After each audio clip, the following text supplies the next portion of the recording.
Non, juste je vous donne l'idée, puis après on reprend notre Gemara, parce que je vais avancer notre Gemara. Et voilà, ça me fait très plaisir de vous voir ici. Rabbi Shalom Bar Sheshat aussi, Baruch Haba, tout le monde.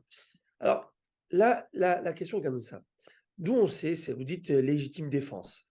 Très bien. Mais peut-être que légitime défense, c'est neutraliser la personne.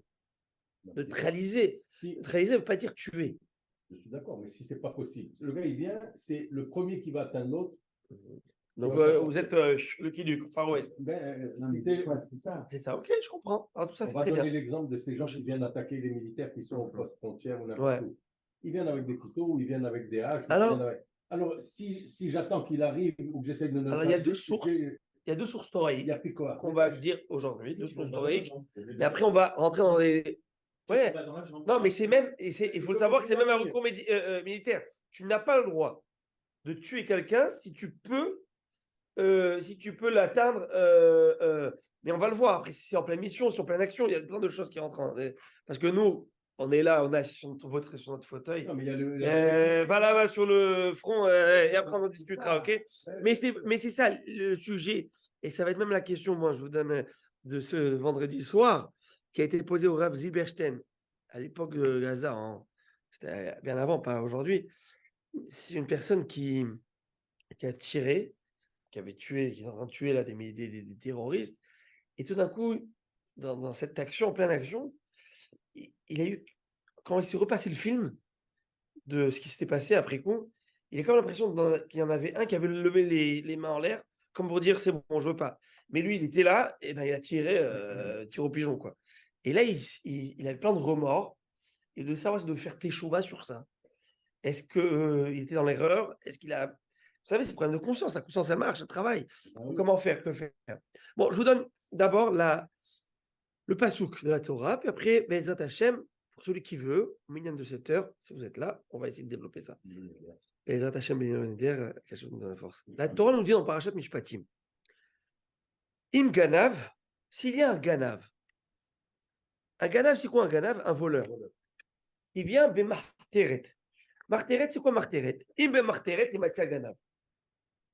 Un voleur qui vient Marteret. Marteret, il vient en cachette. Il vient voler, un cambrioleur, il vient en cachette. D'accord?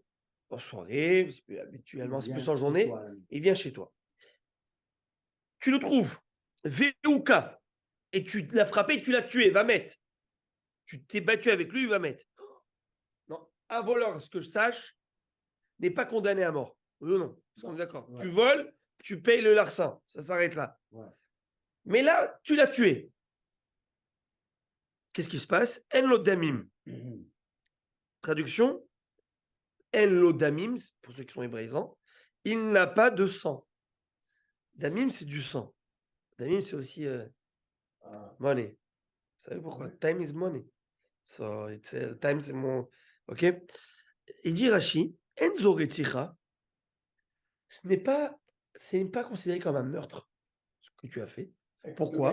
Tu l'as retrouvé chez toi. Tu ne sais pas s'il est venu te tuer, tu ne sais pas tout ça. Areu Kemet Meikaro. Cela s'appelle, dans le jargon, comme on dit français, c'est un homme mort. Pourquoi un homme mort? Tu t'expliques, Rashi. Kalimatra Torah, la Torah t'apprend ici. Imba leorgecha, ashkem leorgo. La Torah, elle vient te donner un axiome de base, un principe dans toute la Torah. Si quelqu'un vient te tuer, devance-le et tue-le. Préviens-toi de cela. Alors ça, c'est de la Torah. Et celui-ci qui est venu faire cambriolage, il est venu te tuer. Il n'est pas venu te tuer, il est venu me voler. Réponse. Chariodeaou. Parce qu'il sait. Chez En Adam Hamid Atzmo. Veroe. Chez Notlim Amono. Befana Veshotek. Un homme connaît la psychologie humaine. Personne ne se laisse faire. On voit qu'on ouvre son coffre, qu'on prend ses Rolex, qu'on prend sa voiture, qu'on prend ses affaires, qu'on prend ses costumes, et se laisse faire. Les gens savent qu'une personne que je vole, que je dérobe, va défendre. Coûte que coûte, c'est bien. Et il viendra à se battre contre lui. Et l'autre sait que quoi? Que s'il viendra se battre, il va réagir. Il va le frapper, quitte à lui faire couler le sang. Parce qu'un voleur, il est prêt à tout. Les fikach ramenat kenba. Donc, psychologiquement, il est venu une chose Après, même jusqu'à en découdre avec lui, le tuer. C'est ça la psychologie de cet homme lorsqu'il vient. La théorie de cet homme, c'est que quoi? Je vais voler. Mais si dans mon passage, quelqu'un me dérange et je n'ai pas le choix que pour me défaire de cet homme, d'arriver à le tuer, parce qu'il va y avoir un combat, une dispute qui va se passer. Et si je trouve et ben si j'ai un revolver sur moi aussi, j'ai un couteau, je le planterai le gars. Alors allez-nous. Et ben aujourd'hui, ça veut dire que c'est un homme qui vient avec une approche de quoi? De tuer aussi. Et s'il vient aussi avec une approche de tuer, la Torah te dit, si toi tu l'as tué avant, tu n'as aucun problème, tu n'as fait aucun crime, tu as fait ce qu'il fallait faire. D'ici, on apprend à Baal Orgecha, Ashkem Leorgo. Celui qui vient t'attaquer, devance-le et neutralise-le avant, et tue-le avant. Ça, c'est une source, pas souk noir sur blanc. On ne va pas faire mieux que ça. C'est suivant l'explication de Rachid. Dans le tribunal rabbinique, c'est si jamais ça arrive. Tout à fait, c'est la Torah. Oui, Tu es clean de chez clean. Clean de chez clean. Et, hein? Alors attendez. C'est pas terminé. Ça, c'est juste une source que je vous ai amenée. Vous voulez faire toutes les sources. Bon, on avance. Il y a un deuxième pasouk. On laisse un petit peu pour revenir de cette terre. Bon, on vous donne un petit peu de cacahuètes, mais après, qu'est-ce qui va rester? Quoique, au milieu de cette terre, on n'aura pas le temps de tout finir. Et c'est pas grave. Mais quand même, ceux qui ne sont pas là, vous êtes là. Oui. Si vous êtes là, Baruch Haba. On est tous là. Alors, vous habitez loin d'ici? Alors, Baruch Haba. C'est une bonne raison. Parce qu'il y a Minyan ici, il y a plusieurs Minyanim. Il y en a un de 7 à 9. Celui d'études avec un kidouche. Hein, où ça? C'est quoi, MTC? Oui. Ah, d'accord. C'est Amstead. Je vais souvent là-bas quand je suis chez mes beaux-parents, le rabbin Sabah. Là-bas. Vous ne pouvez pas la Going Show? Non, bah, je suis ici. Non, quand vous êtes là-bas. Mais non, je prie ici. C'est ma synagogue. Non, mais des fois, si vous êtes par là-bas, non, même pas. C'est ici. Des fois en semaine, quand je passage. Oui, bien sûr. Il s'appelle aussi Rabbin Vergel là-bas. Ah, magnifique. Là-bas. Alors, en tout cas, qu'est-ce qu'il dit ici? Deuxième source, après on va arrêter avec ça, on va reprendre avec Mara. Écrit dans le parachat, si je ne m'abuse, Pinchas. Tsaror et Midianim, Motam, va en guerre. De dit à Moïse, va en guerre contre les Midianim, les gens de Midian, Motam, et va les tuer. Tu ne fais pas la guerre pour aller t'amuser, ok? Pourquoi? Kitsorerim em lachem. Parce que eux, Sorerim, ils vous oppressent. D'accord? Ils vous mettent de la pression. Ils vous mettent de la pression. Comme ils vous veulent du mal, ils ont envoyé qui? Bilam vous maudire. Après, ils ont vu ça n'a pas marché, ils ont envoyé les filles vous faire tomber dans la faute. N'est-ce pas? Il y a eu 24 000 morts. Ces gens-là, ils n'ont qu'un seul but, l'anéantissement de l'État d'Israël. J'aime Israël. Et donc, Baruch Haba Rabbi Moïse, vous allez bien? Plaisir de vous voir. Qu'est-ce qui se passe? D'ici le Midrash nous dit de ce verset, Mikan Amrou Chachamim. D'ici nous apprenons une chose. Parce qu'ils ne nous ont pas encore attaqués. Ils ont tout fait pour nous anéantir. Ça s'appelle, j'allais dire, vous savez, il a utilisé comment il s'appelle? Assad, il marchait celui-là là-bas. Il a utilisé le gaz. Le gaz sarin, ça s'appelle? Le gaz sarin. Il a envoyé en Syrie. Il a tué son peuple. N'est-ce pas? Assad. Et l'arme chimique, interdit. C'est quoi l'arme chimique de l'époque? C'était Bilam Aracha. Bilam, il a envoyé. Balak. Voilà, il a envoyé. Balak, il a commandé les services de Bilam pour nous anéantir de cette manière non conventionnelle. Donc Dieu va lui dire, tu as essayé d'anéantir mon peuple, donc tu leur veux du mal. C'est ce qui est écrit dans ta déclaration. Mort aux États-Unis, mort à Israël. Bref, il disait pas aux États-Unis là-bas, mais bon. Ok, donc. Et d'ici ils apprennent, Dieu nous dit, allez en guerre, allez les combattre. Pourquoi? Tout de suite le Midrash veut dire, très simple. Abba l'orgueillage, qu'aime l'orgo. Ne sois pas patient. Tu attends quoi? Qu'il y ait un drame? Tu attends qu'il y ait un 7 octobre? Et pas du tout. Tu attaques. Donc tu attaques. Tu détruis. Quand tu sais en plus c'est quoi leur pensée, tu sais, c'est pas de l'hypocrisie, ils te le disent. On te haït, on veut t'anéantir. Ah ouais? Si c'est ça.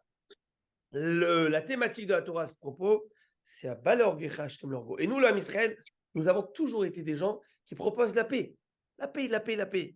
Même dans les guerres, même il écrit que lorsqu'on va dans une guerre, lorsqu'une guerre qui demandait, etc., on propose d'abord la paix. On propose la paix, on fait de mal à personne. Est-ce que vous voulez la paix? Si tu ne veux pas la paix, on t'envoie et tu nous renvoies au contraire de l'hostilité. Là, à ce moment-là, on ferme tout. Il n'y a plus de quartier. Et il n'y a plus de pitié. Ramim vont nous dire, celui qui a de pitié sur les sauvages, sur les cruels, viendra un jour à quoi? À devenir cruel sur ceux qui on devra avoir de la pitié. Il n'y a pas. Ça s'appelle la pitié mal placée. Et maintenant, malheureusement, je demande à Hachem qui nous aide. Mais la vérité, c'est que là, on est pris comme des, comme des rats. On aimait quoi? Ils nous ont tordu le bras. On est fichus. Et c'est pourquoi là, c'est le feu, pas c'est le feu. Comme j'ai dit, je demande à Kadosh pour leur donner qu'Akadosh Baruch Hu donne la chorma bibi. Il y a tout le cabinet qui fasse les bonnes choses. Mais je ne voudrais pas être dans leur folie. Parce qu'ils prennent des décisions, comme il a dit Galent, de ses 40 ans de service et militaire, ce que vous voulez. Il n'a jamais eu à prendre des décisions aussi difficiles et aussi graves. Parce que d'un côté, ses enfants, d'un côté, ses otages, on est à Mechad. On est à Mechad, on est à Mechad. Et on ne peut pas voir nos frères comme ça. On ne peut pas voir nos enfants comme ça. Et Rabotai, eh ben, on va tout faire pour aller chercher. Mais d'un autre côté, on sait ce que ça va leur donner ces quelques jours de répit. Ça va donner juste un peu plus d'adrénaline pour pouvoir après nous. Mais Akadosh Baruch Hu, il a ses plans. Et on demande à Hachem que tout le monde revienne et qu'il soit Bereim, Benefesh, qu'il soit en bonne santé psychologiquement parce que ce qu'ils ont passé, les pauvres chefs. Mais la météo, elle est qu'on a affaire à des sauvages. J'ai vu une interview qui a été donnée par un Israélien et a été interviewé par la télévision britannique. Très surprenante, choquante, la question qui a été posée, mais elle m'a fait rire. Et elle m'a fait rire, mais d'un côté, tu vois l'absurdité de ces pros. Il dit, je ne comprends pas. Un Israélien vaut plusieurs Arabes parce que vous échangez un pour trois, c'est-à-dire. Et la personne il a inversé les rôles. Et la personne dont on lui a posé la question a été bouche bée, abasourdi de la question, mais il a tout de suite répondu. Mais moi, je me dis, mais tu ne comprends pas que c'est vous-même qui vous réduisez. D'accord? Parce que n'oubliez pas, tu n'as pas besoin d'attendre maintenant qu'il a dit pour en donner 1027. 1000 hommes, 27 femmes. C'est des gens qui n'ont rien. Pas de problème de conscience. Vous savez, j'ai vu encore une interview où je suis devenu fou, je me suis dit, et on va toucher ça Shabbat. Peut-être on a le temps. La pas d'une femme qui était terroriste, qui a tué des gens, qui a fait exploser un ballon de gaz pour tuer des gens en pleine route, elle n'est pas morte. Mais elle est défigurée. Défigurée. Vous savez ce qu'elle a demandé à l'État d'Israël? Elle a déposé plainte et elle demande qu'on lui paye la chirurgie plastique.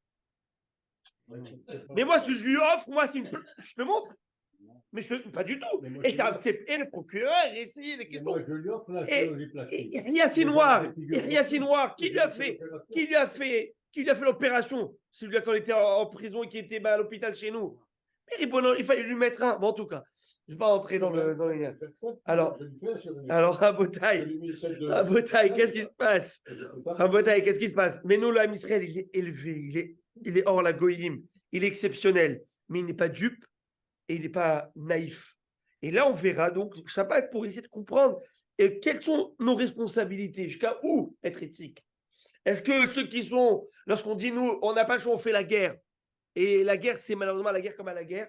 Et il y a des civils qui sont morts. Alors, c'est quoi le collatéral? Ça veut dire quoi? Mais il faut le savoir. On va rentrer avec David Amelech. David Amelech, vous savez, il n'a pas reconstruit le Beth Amikdash. Et Khamim me disent pourquoi? C'est écrit dans le Navi. Dieu va lui dire parce que tu as fait couler du sang. Et quoi, David Amelech, ce qu'il a fait couler du sang, qui n'était pas cachère? Tout ce qu'il a fait, c'était selon la doucha, c'est le Melech Mashiach. C'est sa Neshama. Mais à son niveau, peut-être il a touché des gens qui étaient. Et David Amelech, on a pleuré. Mais il dit, mais à la guerre, comme à la guerre, quitte à ne pas construire Beth Amikdash, mais je n'ai pas le choix. Mais il faut que je dois faire ce que je dois faire. Ouais. Et je dois sauver l'âme Israël. Et c'était ça, David Amelech. David Amelech, il disait comme ça, Erdof oiva iva sigem, velo ashuv atralotam. Moi, mes ennemis, je ne me fais pas leurrer. Erdof, Oivai, je vais poursuivre mes ennemis, Vasigem, et je les atteindrai. Velo Ashkuv, mais je ne reviendrai pas à Tralotam jusqu'à ce que je les aurai tous anéantis. Et ça, c'était la vie, et c'était ça la vie du Rabbi de Lubavitch. Le Rabbi de Lubavitch avait dit dans les anciennes guerres, à Vachalom, il avait dit, si vous voulez la paix, allez jusqu'au bout. Ne faites pas à moitié. Parce que ça, c'est un cancer qui revient, mais qui revient beaucoup plus gravement. Et c'est ce qui se passe. Et c'est ce qui se passe. Et le rabbi, il sait ce qu'il disait. Pas pour rien que le rabbi était le Gadol Ador, le grand de la génération. C'est pas pour rien que Baba Sali lui a écrit une lettre. Quand vous voyez cette lettre, chaque fois que je lis cette lettre, je pleure. Baba Sali qui pose la question au rabbi Lubavitch. Il lui dit, Rabbi, comme ça il écrit, je vous demande la permission de venir habiter à côté de chez vous. Parce que vivre en Eretz Israël, qui est magnifique, merveilleux, mais les gens affluent tellement en nombre au moment des brachot, j'ai pas le temps d'étudier et je voudrais être à côté de chez vous. Et on m'a demandé, comme ça on m'a dit, et il dit, j'ai fait une demande Bachamaïm. Baba Sali, c'est pas de la blague, hein. Et j'ai fait une demande au ciel. Est-ce que j'ai le droit? Ils m'ont dit de demander aux grands de la génération qui m'ont adressé, ils m'ont dit c'est vous. Baba Sali, quand je lis cette lettre, plusieurs fois je l'ai lu, et j'en ai encore maintenant, je pleure, j'ai pleuré regardez le kavod d'avoir mutuel qui se donnait. Et le rabbi a dit, quand tu vas, ça ne marche pas si tu fais à moitié. C'est la méthode. Et le Ham Israël, on va le voir, a vécu. Le Ham Israël est habitué au miracle. On s'est trop habitué au miracle. On va étudier bientôt, mais on s'est tellement habitué au miracle que lorsque ça arrive, mais on se dit, mais comment c'est possible? Et Mechila de vous dire, peut-être j'exagère, mais ce qui s'est passé le 7 octobre, mais c'est pas que c'est pire, on l'a déjà vu par rapport au docteur Mandeketa, on en a parlé, mais c'est la norme. Lorsque tu es entouré de tant de pays qui te veulent la mort, le haïdouche exceptionnel, exceptionnel, c'est que quoi? C'est que jusqu'à maintenant, on a été préservé d'une certaine manière, mais il n'y a aucune logique. Mais nous, lorsqu'un missile tombe dans un terrain qui n'est pas vague ou un immeuble, on dit, c'est bizarre, ils ont quand même touché. Pourquoi ils ont fait ça?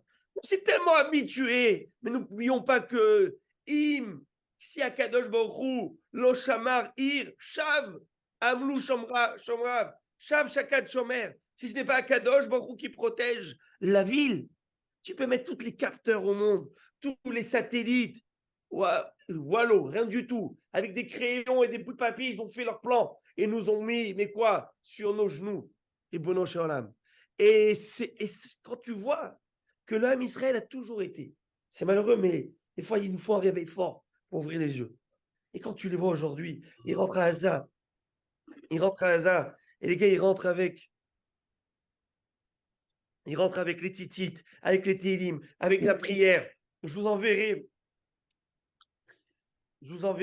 si vous voulez, une petite vidéo d'une personne qui était pendant ce festival Nova, lui, son épouse, et qui ont été sauvés. Maintenant, comment il commence à devenir pratiquant. Tu vois tout ça, tu te dis, on dit Hachem, tu sais quoi? On veut plus ces réveils pareils.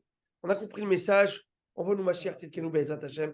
Amen, amen. Alors maintenant, prenons la Gemara, ce que nous avons étudié dans la Gemara.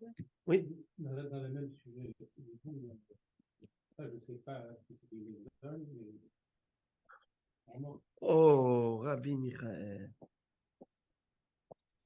Non, mais vous écoutez. Parler des corps qui n'ont pas été retrouvés et qui seraient peut-être dans les voitures qui ont été massacrées. C'est pour ça qu'il dit qu'il faut enterrer les voitures.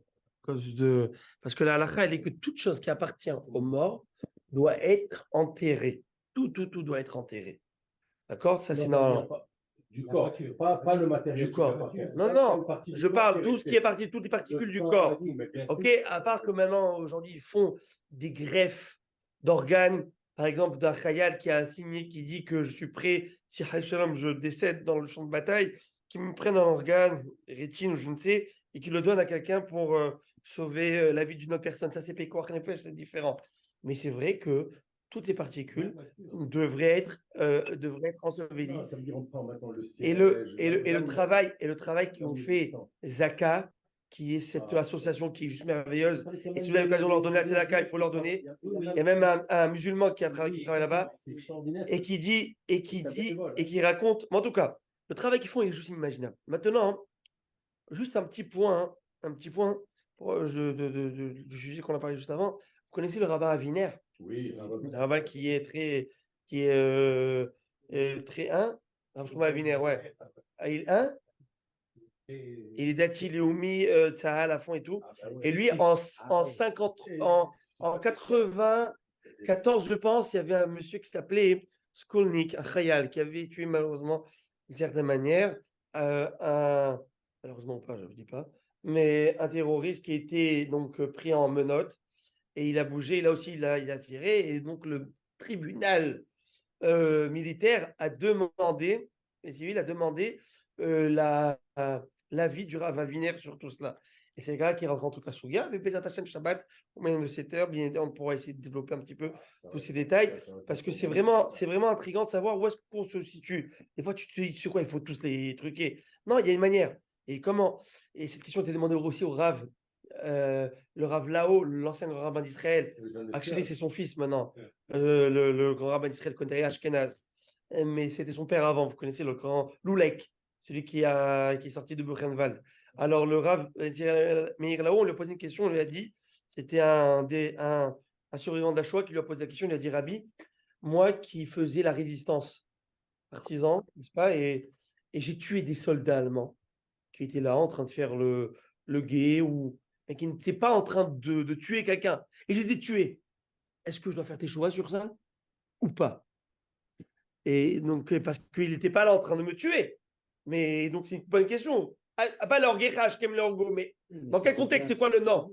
C'est quoi la norme, hein? Ça revient exactement comme Quoi? l'histoire du voleur.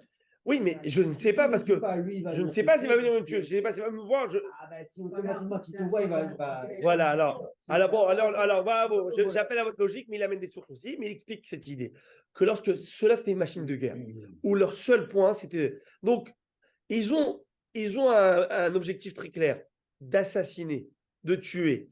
Donc aujourd'hui, tu ne vas pas commencer à l'interviewer, le gars. Tu veux quoi? Non, c'est l'effet de surprise et c'est ces gens-là. Et donc, le Rav, il y a un Rav aussi, je pense, Tati Léomi, qui est dans tous ces détails, qui pose une très bonne question, qui est impressionnante et qui touche aujourd'hui l'actualité. Il parle je pense surtout de la Judée-Samarie. Il dit, ou Jenin, ou je ne sais, mais il dit ces gens-là qui protègent les terroristes, ou qui les attrapent à la maison, les fait garder avant qu'ils arrivent, les soldats. Ces gens-là qui gardent les pistolets, ces gens-là qui ne sont pas dans l'action même, mais qui sont là à protéger, ces complices. Est-ce que j'ai le droit, eux, si je les vois, est-ce que eux, j'ai le droit les arrêter, neutraliser de cette manière? Parce que ça s'appelle des complices. Est-ce qu'un complice, ça s'appelle quelqu'un qui me veut? Et donc, il rentre tout ça, c'est très touché comme question, mais Bezat Hashem, j'espère que Shabbat, on pourra développer l'idée de tout ça. Alors maintenant, on y avance dans la Gemara. La Gemara nous dit comme ça. On est dans ma Masechet Berachot, tout en bas de la page. Ok, messieurs? Darash Ravamuna. Donc nous sommes dans la thématique des Berachot, on est à la fin de Berachot, qui se font lorsqu'on voit des phénomènes naturels ou des choses qui me ramènent une certaine émotion ou qui me rappellent certaines choses. Par exemple, on avait vu celui qui voit l'arc-en-ciel, celui qui voit la mer Méditerranée, celui qui voit la grande mer, c'est quoi? Est-ce que c'est la Méditerranée? Est-ce que c'est l'océan Atlantique? Est-ce que c'est le Pacifique? C'est lequel? Et il y en a qui disent qu'il faut se mettre dans le détroit de Gibraltar, Tanger là-bas, où tu vois les deux mers qui ne se mélangent pas en parenthèse. Et tout ça parce que ce sont des phénomènes qui sont incroyables de voir, phénomènes naturels, de voir les montagnes. Tu vas à l'Everest, tu vois la grandeur de Dieu dans ses créations. Justement, hier, j'ai vu un petit peu, je ne sais pas pourquoi, j'ai revu... Et j'étais jeune, et je me rappelle, j'étais enfant, c'était en 2004. Il y avait le tsunami. Le tsunami. Et je revoyais, mais la force. Et tu vois ça, tu te dis, la force de Dieu. Oui. Et le passage qui te dit, on dit dans le Bari Nafshi Hashem, on dit, Gevul Samta, Balia Avorun, Balia Shovun, et Chassot et Haaretz. Tu as mis une limitrophe, une frontière à ces eaux, parce que ces eaux peuvent à chaque instant venir. Il y a les plaques là, sismiques, là, tectoniques, ou je ne sais, qui commencent à venir, et ils se font et c'est parti. Et tu vois, mais c'était fini. Alors, tu vois toute ça. Alors, la Gemara nous dit ici, si quelqu'un voit Aroé Bavel Arecha, celui qui voit divers endroits de la terre de Babylonie, donc ça serait l'Irak, la Babel Arecha. C'est quoi Babel Arecha? La Babylonie, la malfaisante. C'est qui? C'est Bavel qui a anéanti, qui a essayé de détruire, qui a détruit le Beth Amikdash. Justement, bientôt c'est Tevet. Il y a le Yud Tevet. Le Yud Tevet, la série Tevet, ça va être vendredi cette année. On l'a fait déjà, ça fait 2-3 ans auparavant. Mais ça va être un vendredi. On va jeûner, c'est le seul jeûne qu'on jeûne vendredi. Tu fais Kiddush, tu rompes le jeûne avec le Kiddush. Mais ça va, c'est assez tôt. Et je ne ferai pas une grande halakha. Ne vous inquiétez pas, le vendredi soir, ça en ira vite manger. Mais l'idée, c'est que quoi? C'est que c'est les Babyloniens qui nous ont encerclés, assiégés pendant ce moment-là. C'était le siège qui a commencé le 10 Tevet. Et je vous ouvre une petite parenthèse, mais quand même, on va dire que tout se joue. Même le Tisha B'Av se joue le 10 Tevet. C'est le Hatam Sofer, si je ne me trompe pas, il explique que c'est le 10 Tevet où il y a eu le siège, où Dieu va décider à ce moment-là. C'est le siège de quoi? Le siège de la destruction. Donc c'est un moment du siège où ça a été décidé que c'est parti, qu'on envoie la machine malheureusement et qu'on commence à amorcer le Roman Beth Amikdash. Et donc il dit de la même manière qu'on dit que quoi? Que on espère chaque 9 Av avoir la reconstruction du Beth Amikdash. Chaque 9 Av, on espère ça. Mais en fait, il dit il faut espérer ça beaucoup et prier beaucoup. Quand est-ce? C'est le 10. Parce que c'est au 10, c'est dans cette date-là que dans le ciel aussi, il y a eu cette Xéra. Et donc cette Xéra Kaviachol, si on peut dire, elle se réaffirme le 10 à ce moment-là. Donc nous, on se doit de prier que Bezrat Hashem, cette année, il va y avoir reconstruction du Beth Amikdash. Alors maintenant, celui qui voit Babel, la malfaisante, vous savez ce qu'ils ont fait. Pas besoin de vous dire ce qu'ils ont fait, Babel. Ils ont détruit le Beth Amikdash. Vous savez ce qu'il a fait. Ils l'ont, à part le souiller, mais ce qu'ils ont fait, mais l'atrocité, c'est que Nabucodonosor, pendant des années, il a eu une demande, un appel de Dieu. Dieu lui dit, va détruire le temple. Il ne va pas, il ne sait pas quoi, par où il a fait ça. Va détruire. Bon, il a envoyé Nebuzaradan. Nebuzaradan, Saratabachim. C'était le chef des bouchers. Un général, vous connaissez le boucher de Lyon? C'était un pareil, enfin pire. Le type, on avait fait ces histoires, il a tué des milliers, des centaines de milliers d'enfants et de personnes sur une pierre dans le Beth Amikdash. On le dit tous, Al-Naharot Bavel, sur les rives de Bavel, Sham Yashavnu, Gambachin ou Bezochenu Tzion. On a pleuré en se rappelant de Tzion. Et là-bas, il y a écrit dans le Passouk, là-bas qu'il a tué Olalenu, il a tué nos enfants, il les a massacrés. Ni Petz et Olalaïch, il a explosé les crânes et les cerveaux d'enfants. Et il en a fait, il a tué, et je vous assure que c'était affreux. Affreux, c'était une Shoah qu'ils ont vécue. Alors, celui qui voit la terre de Babel, tu vas en Irak là-bas, tu as une béracha à faire. Quelle bénédiction. Maintenant, ils sont massacrés. Des têtes, il n'y a plus rien là-bas. Bref, ok. Alors, qu'est-ce qu'il y a écrit? Ra'a Bavel, tu vois, tu dis Baruch Ata Hashem Elokeinu Melech Haolam, bref, béni sois-tu Hashem, etc. Chéri Bavel Arisha qui a détruit la ville de Babylone, la malfaisante. Tu remercies Hashem, tu lui rends hommage. Et j'expliquais le dernier cours. À la fin du dernier cours, j'avais expliqué que quoi? Que nous, la Torah nous dit dans Parashat Kedoshim, chapitre 19, la Torah nous dit, du Lévitique, la Torah nous dit, Lotikom et Lotitor et Ben Amecha. Tu ne peux pas te venger. Un Ben Israël, il t'a fait quelque chose qui n'était pas sympa, je veux me venger. Naturellement, tu veux te venger. Naturellement, un homme, il veut la revanche. C'est automatique. C'est dans la compétition, c'est dans la même. Alors, Agmara nous dit, c'est quoi ne pas. Un exemple, basique. Je viens chez vous, Bioel, et je vous demande, tu me prêtes, s'il te plaît, ta perceuse? Je construis ma souka. Non, pas du tout. Moi, je fais attention à mes affaires. Je ne sais pas que ça va revenir. Pas de problème. Quelques mois plus tard, il me dit, est-ce que tu peux me prêter, s'il te plaît, ta visseuse? Je lui ai dit, moi, je ne te prête pas. Tu ne m'as pas prêté, je te prête. Va te faire voir. Bon, ou sinon, je lui dis comme ça. Ça s'appelle c'est l'oticom. Ne pas se venger. Après, il a écrit l'otitor, ne pas garder rancune. C'est quoi ne pas garder rancune? Moi, je viens, je lui dis, Bechavod, je ne suis pas comme certains. Hein. Je suis un chic type pour moi. Bechavod. Ah, je lui en train de passer la pilule, je ne suis pas comme toi. Tac, la visseuse. Alors, qu'est-ce qui se passe? Ça, l'oticom et l'otitor, on n'a pas le droit de se venger. Bon. Donc, on voit que la vengeance, qui est un plat qui se mange froid, mais c'est C'est pas un un concept. appétit humain, un instinct humain de se sentir supérieur à l'autre ou dire je t'ai gagné, tu sais quoi, tu m'as payé. Et nous, la Torah, elle demande d'être morale. Et la Torah, elle me demande de se dépasser les limites d'estime de l'homme. Tu veux être comme ça, dépasse-toi. Et toi, on me demande de comme c'est très dur. Si vous voulez avoir une manière de ne pas avoir ce problème, c'est de converser. Quelqu'un t'a fait du mal, ne mets pas sous le tapis. Parle. Il y a une manière comment parler, mais parle, dis-le. Voilà, moi, j'ai eu un cas de figure. Hachem m'a donné, m'a mis en Isaïon, m'a mis une épreuve la semaine dernière. Une personne, je ne donnerai pas de nom, bien sûr, pour regarder, m'a insulté de manière très grave. Très, très grave. Mais vraiment d'une manière. Et il était pour faire une mitzvah. Il voulait faire une mitzvah, il m'a insulté. Et bon, moi, ça m'a passé, je l'ai bloqué, sec, je l'ai envoyé balader, mais gentiment. Bye. Puis ce qui s'est passé, c'est que, et bon, il m'a envoyé, désolé. Je l'ai vu, aujourd'hui, je l'ai vu. Et bien, Hachem m'a donné l'opportunité d'expliquer. Il est venu me voir, il me dit, mais il a pour avoir ce que je t'ai dit. Je lui ai dit, j'accepte ta Mechila, mais juste, je veux t'expliquer ce qui est grave dans ce que tu as fait. Voilà ça, voilà ça, voilà ça. Alors bon, il a sa fierté, il a compris. Hein, après, il m'a renvoyé encore notre message, etc., etc. Alors, ça, c'est pas moi, c'est Ramban. Et ça, c'est que ce soit avec votre épouse, avec vos enfants, avec vos collègues de travail. Tu veux que ça marche bien? Parle. Bonne manière, mais ne mets pas sous le tapis les problèmes. Parce que les vieux dossiers que tu mets sous le tapis, ils vont ressurgir un jour.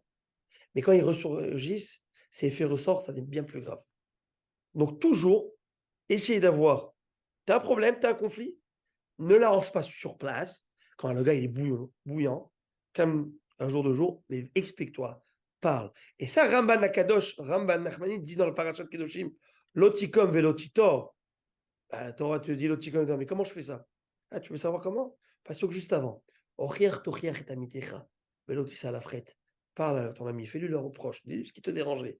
Mais lotissa la frette, mais il y a une manière comment dire les choses. Si tu dis espèce de imbécile, tu sais ce que tu m'as fait, le reproche ne va pas passer, tu n'auras rien gagné.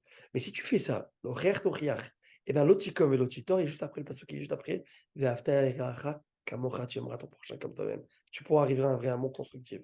Si tu arrives à faire tout ça, Ramban nous dit. Maintenant, j'arrive à cette histoire. Pourquoi je parle de tout ça? La vengeance. La vengeance, par contre, de base, je vous dis moralement, on ne fait pas. Dieu nous demande de ne pas y faire, de ne pas assouvir cet instinct. Mais la vengeance de base, c'est un principe qui est valeureux. La vengeance, c'est une valeur très importante dans le judaïsme. Preuve, lorsqu'une personne est décédée, on écrit, ou tué, assassiné, on écrit à côté Aleph, Yud, Dalet. Hachem, comme Damo, que Dieu venge son sang.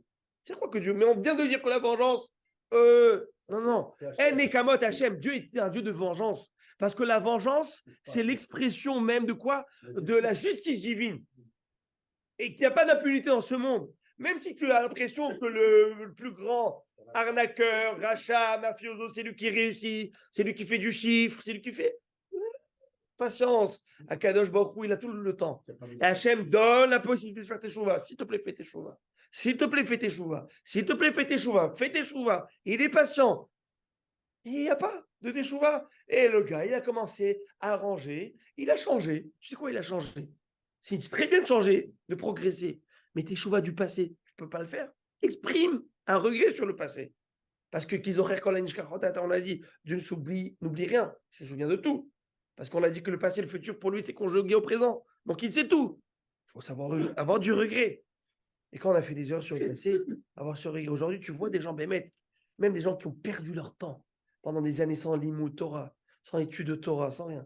Tu capitalises, tu travailles, tu fais de l'argent. Pourquoi tu fais? Pour aller en vacances. Très bien. Tu achètes la baraque, magnifique. Tu achètes la bagnole, magnifique. Tu as 2 bagnoles, Mziana, tu as mis les enfants dans les meilleures écoles. Qu'est-ce que tu veux de plus? Combien tu vas courir? Combien tu as alimenté, tu as donné dans ta journée, dans ta semaine, dans ton année pour le bon Dieu qui te donne tout? Et des fois, comme on dit, il n'est jamais trop tard pour bien faire. C'est de travail, que c'est plus tard, après la retraite, et après. Et même, il y en a qui même pas à la retraite. Vous savez pourquoi? Parce qu'ils ont tellement pas pris ce pli d'apprendre, de connaître, eh bien, qu'est-ce que tu veux? Mais c'est très bon. Il faut apprendre. Et comme écrit Rambam, que la mitzvah de l'étude de la Torah, elle est donnée à chacun, à chaque personne, qu'il soit riche, qu'il soit pauvre, bonne santé, malade, et même sur son lit de mort. Quoi? Vous savez, je vous dis aujourd'hui, j'ai eu un grand chizouk. Permettez-moi de vous partager une émotion que j'ai eue aujourd'hui. Ça m'a. J'ai été touché aujourd'hui. Aujourd'hui, j'étais avec 2 personnes. J'étais à l'hôpital. J'ai dit: «Je vais aller rendre visite à» j'ai un parent d'élève. En fait, je vais vous dire, j'ai un élève qui est pas facile et j'ai dit: «Il faut que j'aille voir» et son père, il est atteint de la maladie et ça fait 3 semaines, il est pas rentré à la maison et j'ai dit: «Je vais aller le voir à l'hôpital». Parce que il faut d'une manière, j'essaie d'attraper l'enfant, mais je me dis: «Mais j'arrive pas». Alors il faut que je trouve. Ben, j'ai été voir. Elle était là-bas avec une autre personne, avec mon ami, vu à l'hôpital juif et il est atteint de la maladie et ils ont ni jour ni nuit. C'est affreux. C'est 3-4 semaines, les enfants n'ont pas vu leur père. Qu'Hachem Echad. Et quand tu vois ça, tu te dis: «Ribono shel olam, combien il faut remercier Hachem pour tout». Après, on est passé dans une autre personne, qu'Hachem lui envoie la réfoua shelema, celui qui Amen. peut aller le voir, vous Amen. connaissez, il s'appelle monsieur Yehuda Leub. Oui, bien sûr. Ben voilà, le pauvre, ils lui ont amputé une jambe. Aïe, aïe. Et vous allez là-bas, allez le voir, allez le faire une Bikur Cholim. Vous savez comment Simcha tu donnes à ces personnes? J'étais le voir. Et au passage, là, on va le faire. Et tu vois ce qui m'a ému. Tu vois des livres de Torah à côté. Tu vois des trucs. Et tu vois la kippa. Et tu vois tu te dis, Ribono shel olam, dans les moments les plus durs, ils ont cette émouna. Moi, ça m'a ému. De voir ça, ça m'a ému. Je me suis dit, eh bien, si on a la force, mais il faut donner tout notre corps à Kadosh Baruch Hu. Parce que c'est à lui que revient tout. Et si c'est des gens qui les pauvres, ils ont plus de jambes. J'allais pleurer, je me retenais. Je suis sorti, j'ai pleuré. Quand tu vois et tu t'attends pas à ça, tu te dis, bon, et le gars, il est là avec la kippa, avec la Torah, la simcha et les trucs. Tout. Eh bien, combien il faut se renforcer? Combien il faut remercier? Il faut louer Dieu pour tout, Bémet. En tout cas, si vous avez l'occasion de faire Bikur Cholim, prendre vos enfants, vos petits-enfants, ils seront tellement heureux. Tu passes, tu demandes, tu prends des noms, tu passes où il y a des juifs et tu vas leur faire Bikur Cholim et tu vas leur faire un petit Dvar Torah, tu leur fais une petite, je sais pas, un petit chant, quelque chose, petit mot, un petit qui beignet de Hanouka. Tenez, c'est pour vous, qui vous êtes. Voilà, on passe ici, on vous fait un Bikur Cholim. Vous savez quelle joie ça leur fait? Rabbi Akiva, il a dit, c'est pas moi, c'est Rabbi Akiva qui l'a dit, oui ou non? Il a dit quand il est parti faire Bikur Cholim à son élève, il a dit tout celui qui fait Bikur Cholim, c'est comme si il donne la vie à l'autre. Et celui qui ne fait pas Bikur Cholim, il transgresse la mitzvah de Lo Ta'amod al Dam Re'echa. C'est non-assistance à personne en danger. Ils ont besoin de cette bouffée d'air, d'oxygène. Ils voient toute la journée des docteurs et des infirmières et des trucs Tu vas le voir, vous savez, la femme qui était là, la femme de cette personne qui est malade, quand on est rentré, il y en a 3 comme ça, première réaction, elle pleurait. Elle était sans mots. Je lui ai dit, quoi? C'est ce que moi je l'ai fait. Après, j'ai reçu un message d'une amie à elle par WhatsApp. Vous savez pas le bien que vous avez fait à cette personne et à son mari d'aller le voir. Moi, je me suis dit, bon, je vais aller voir pour faire une mitzvah. Et puis après, je suis parti voir l'enfant. Je lui ai dit, tu sais comment ton père il t'aime. Truc.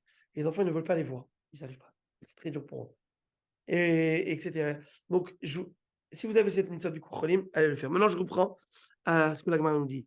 Si tu vois, s'il a vu les ruines de la maison du palais de Nabucodonosor, je ne sais pas si ça existe, si Daesh ont tout détruit, je crois, non? Mais si tu vois quelque chose, hein, tu dis Baruch Shechriv, béni sois-tu Hachem, Shechriv Beto chez Nebuchadnezzar Racha. Tu pointes du doigt, tu dis merci Hachem d'avoir détruit la maison de ce rachat et d'avoir enlevé cette terreur dans ce monde. Si tu vois la maison de Saddam Hussein, tu dis la même chose. Enfin, le trou là-bas, tu dis la même chose. Ragouf chez la Rayot au Kifshan, s'il a vu la fosse au lion ou la fournaise ardente, eh bien, tu dis la Beracha, Baruch Shasanissim, la Votenu Bamakamazé. Vous connaissez l'histoire de la fournaise ardente et la fosse au lion, c'est quoi? Je vous la fais rapide. Non, c'est pas de Abraham Avinu. Ça, c'est de la Babylonie. Alors, je vous la fais en cours. On va pas rentrer dans tous les détails. Il y avait, Nebuchadnezzar, il avait un conseiller qui s'appelle Daniel. Et Daniel, bien sûr, comme dans toutes les histoires, et même à l'époque médiévale, et avant, et partout, dès qu'il y a un conseiller juif, on lui veut la mort, hein, celui-là. détournement de fonds, détournement de ci. Quoique maintenant, aujourd'hui, je tape Bachaboré quand je vois, mais que je m'écarte. Vous avez vu ce Javier Milei? C'est un nouveau président argentin. Ah ben oui. Le type, Israël, Torah. Vous avez vu la photo avec Rabbi David Pinto? Moi, je l'ai vu aujourd'hui. La photo avec le Rabbi Lubavitch, OL du Rabbi Lubavitch, premier voyage, il va en Eretz-Israël. Et c'est impressionnant. Le rabbin, il y a un Hollandais aujourd'hui qui a été élu extrême droite. Il a dit qu'il va aller le Ouais, premier même emploi. en tout cas, vous avez remarqué ou pas? J'avais remarqué ça. J'ai dit, je sais pas ce qu'ils ont avec leur couple. Il a dit qu'il va aller en Israël, cet Hollandais. Ouais. Il a déjà écrit, il était député, il a écrit un truc il y a 3 ans. Il est pro-Israël. Ah ben oui. Il a écrit un Ben oui. truc dans le journal qui est sorti pour la guerre, l'autre guerre avant le Tzouketan. Ouais. Qu'est-ce qu'il a écrit? Il a dit on est en train de payer le crime de l'Holocauste. Oui. Les Arabes et tout ça, tout ce qui se passe. Ça nous fait payer. On est en train de payer le crime de l'Holocauste. On a remplacé les Juifs qui étaient par ça. Par cette. Ok, 23. Donc Hachem donne toujours, qu'ils aient toujours la même boussole qui protège la Israël. En tout cas, alors qu'est-ce qui se passe? Ils ont pris Daniel et l'ont mis dans une fosse au lion. Fosse au lion. Alors, eh ben, bien sûr, il n'y a pas un lion qui a bougé. Parce que Kadosh et Lion comme Daniel, n'est-ce pas? Daniel, c'était le conseiller de Nebuchadnezzar, mais Daniel, c'est aussi un des livres du canon biblique. Et dans Daniel, il y a toutes les prophéties. De cette manière, alors, c'est un prophète et pas prophète. Il fait partie des prophètes. Il est intéressant, il a un statut très spécial. Mais lui, dans sa prophétie, messieurs, il y a la date du Mashiach, la fin des temps. Et à la date de la fin des temps, Rashi donne, Malbim donne, il y a écrit noir sur blanc. Mais il y a des comptes là-bas, vous pouvez les voir. Et sauf que, comme nous dit la Gemara, c'est une Kalou Kolakitim. Tous les dates proposées, ils ont été passées. Et là, on attend 2 dates, la date, save the date, parce que je veux la mettre. Save the date, c'est quand Mashiach va venir. Et bien, vous allez me dire, mais ça sourd. Non, alors ça sourd de donner les dates. On ne donne pas de date. Si je te donne une date, je dis demain, Mashiach, il vient. Mashiach, il vient. Non, c'est pas que tu n'en pas. Et tu attends, il n'est pas venu. Tu vas me dire, mais c'est des sottises, tout ça, donc Mashiach n'existe pas. La Gemara dit, que les os de ceux qui donnent la date du Mashiach soient soit en 2 mots. Alors, non, alors c'est pas pareil. Alors, tout le monde fond. Jamais Rachid fait. Comment ça se fait qu'il fait? Réponse, c'est pas ça. C'est qu'il y a des moments propices. Il ne faut pas louper le coche. La Gemara dans Sota, plusieurs moments, elle dit après Moté Shvit, après ci, après ça. Il y a des moments propices. Là, on a tout ce qui est réuni. Comme tu dis, Rav Shaya, après demain, il vient Mashiach. Bémet, parce que tout est réuni pour qu'il vienne. Tous les ingrédients sont là. Il faut juste une seule chose. Ayom Imbekolo Tishmaou. Il faut qu'une seule chose. Quand il est parti voir ce Maura, il est parti voir Eliouanavi, il lui a dit quand Mashiach il arrive, Mataïka est mort. Quand il vient Mashiach, il lui a dit Ayom, aujourd'hui. Quoi? Il est parti sa femme, costume, cravate et tout, il se prépare et tout. Il n'est pas venu. Non, demain, il va au chouk. Maintenant, tu sais voir parler à Eliouanavi. Moi, je vous ai dit 10 fois dans le shiur. Juste si tu rêves de lui dans le rêve, Eliouanavi, va jouer demain au 649. Je vous l'ai dit 10 fois. Béhémet, c'est le Eliouanavi, c'est dans le rêve. Ashremi Sheraoto Bahalom. Heureux celui qui l'a vu dans le rêve. Alors, il va voir Eliouanavi. Dis-moi, tu fous moi ou quoi? Tu me dis Ayom. Il dit, mais tu ne m'as pas laissé terminer mon passo, tu t'es barré. Il dit quoi? Il dit le passo, il dit Ayom, Imbekolo, aujourd'hui, si vous écoutez ma voix. Et la Torah nous dit, si on fait 2 Shabbats de suite, 2 Shabbats, si tout l'âme Israël fait 2 Shabbats de suite, Miyad Nigalim, direct à la Géoula. Ça voudrait dire, si je comprends bien, si je le déduis bien, que depuis que le Shabbat a été donné, il n'y a pas eu de Shabbat qui a été fait, et à l'unanimité, on ne l'a pas tous fait. Ben oui, le premier Shabbat, tout le monde l'a fait, le deuxième, mais le gars, il vient, il coupe le bois. Tselofrad. Boum. Ah ouais. Bah, Hachem, il a ses raisons pourquoi il fait ça. Maintenant, il n'y a pas un qui a bougé, il n'y a pas un lion qui a bougé. Maintenant, c'est des lions bien affamés comme ça, ils ne bougent pas et ils ne mangent pas. Et Daniel, incroyable. Et ce Daniel va faire dans son livre, mais quoi, des shvachim à Kadosh Baruch Hu, Malchouté, comment écrit en passage, Meshaltoné Dar Imdar, là-bas qu'on dit, Atouin Kamata Kifin, Révouin Kama, là-bas on le dit. Combien? Daniel, il n'a pas été touché. Il faut le savoir pourquoi. Le sod est très simple. Une personne qui est Kadosh, personne qui est pure, comme Rahim Kadosh, il a le même cas avec le lion. Rahim Kadosh, il a le même cas avec le sultan au Maroc.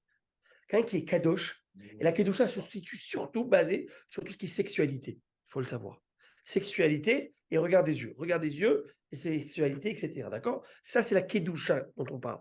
Une personne, Rabbi Yehuda Hanassi, s'appelle Rabbeinu Kadosh. Pourquoi la Gemara dit sa main n'a jamais été posée plus bas de la ceinture. Tout ce qui est en rapport.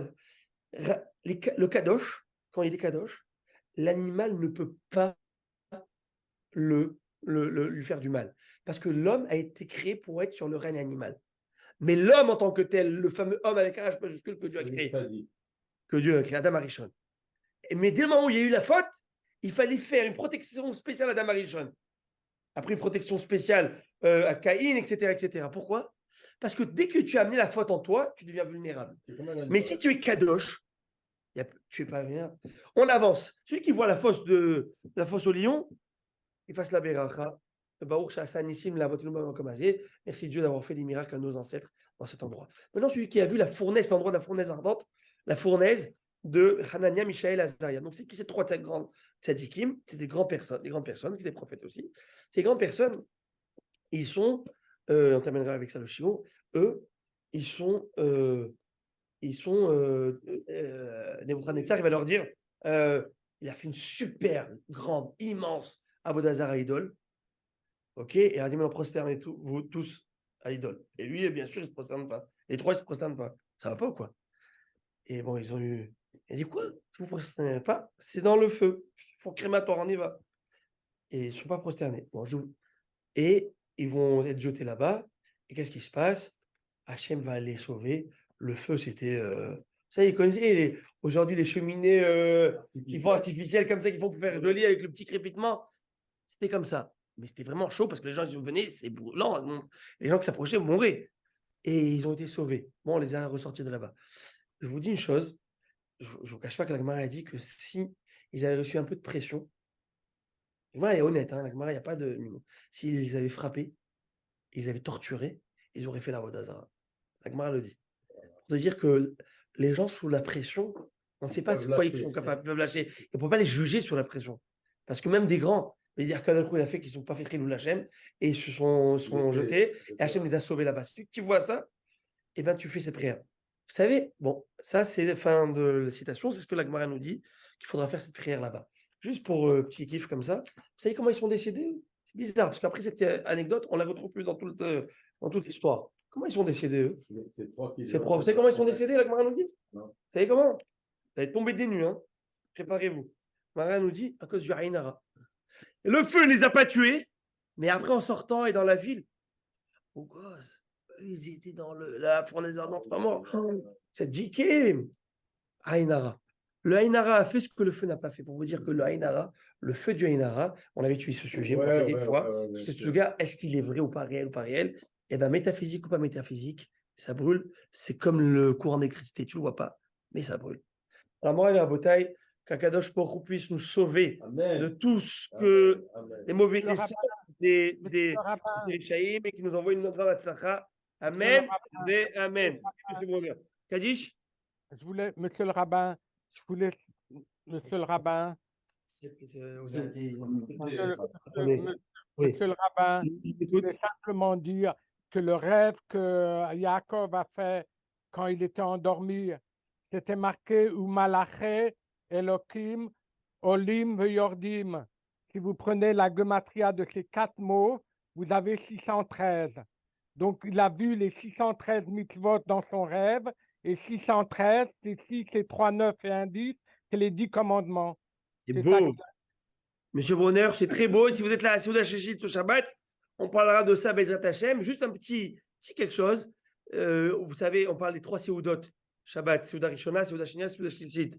Et la Gemara nous dit que dans Shabbat, que celui qui veut être sûr de ne pas avoir de problème à l'époque du Mashiach, ça s'appelle les Natzel Mechevle Mashiach, d'être sauvé. Moi, il dit, il y a une sougoula. Quelle sougoula? Manger les 3 repas de Seudat Shlichit. Manger Seudat Rishona, Shenia, Shlichit. Il y en a des tzadikim qui mangent même le pain dans Seudat Shlichit. Mais il y a une 4e Seudat, elle s'appelle la Seudat Melave Malka, qui est, on dit, mais paraît-il, c'est très important, tu te rappelles. Et nous, on le sait, le pasteur qui dit Veine Sula Mutzav Arza, voici que dans le rêve, il voit Sula Mutzav Arza, il voit une échelle qui est basée sur la terre, Verosho Magia Shamaima, et dont le sommet atteint le ciel. Soulam, nous dit le Admour de Rougine, c'est un grand Admour. Soulam, c'est Seudat Livui Malka. les initiales de Seudat Livoui Malka, qui veut dire échelle. Mais c'est la Seuda de ramener la reine Shabbat. Cette Seuda, elle est moutard, ça. Tu prends un petit peu de quoi? Un morceau de fromage emmental, enfin, chacun son goût, un petit morceau de pain, et tu fais un moti et tu manges. C'est quoi? Ça a pris 2 secondes, ça fini. Tu as fini un peu de beurre, ça fini. Tu as l'air, c'est rien. Moutzavar, ça, c'est facile à faire. Mais Rocho, oh, Magia Shamaïma. Mais le sommet de cette mitzvah, elle arrive au Shamaïm. Il y a beaucoup de sgoulottes. Alors que Dieu vous bénisse et Shabbat Shalom.